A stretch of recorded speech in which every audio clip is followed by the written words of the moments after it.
athletes all over the world. How the institution can adapt. What can we expect to see from your girls this season? It was a wet and wild game. Stick around for more local news and weather live at 5.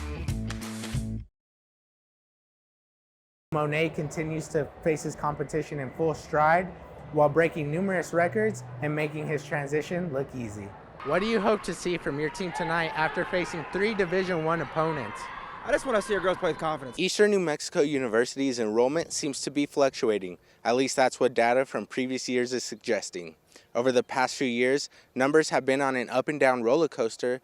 Tigers on 3. 1, 2, 3, Tigers. Go, hustle in. Johnny, go get the... To be an athlete at any level of play, you need size, you need speed, you need strength, and up until now, 2 hands. Tegan has had to deal with the disadvantage of having just one hand his whole life, affecting every area of his life, from the little things like tying his shoes and putting his pads on to the more obvious visibility of having just one hand. But that hasn't slowed Tegan down one bit.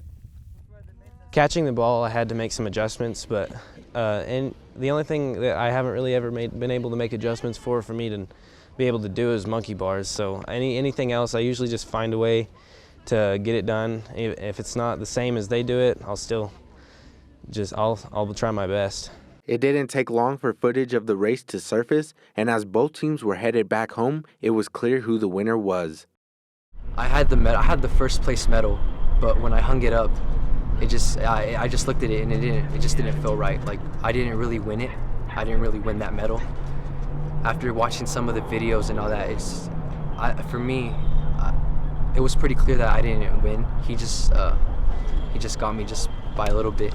After realizing the mistake that was made, Maldonado reached out to the NMAA to give his trophy to its rightful owner. It just makes you feel good inside. That's exactly what education-based athletics are all about, really doing the right thing and being a good person. Obviously, we're out there trying to compete, and those athletes were trying to win a state championship, but at the end of the day, it's doing things right and being a good person.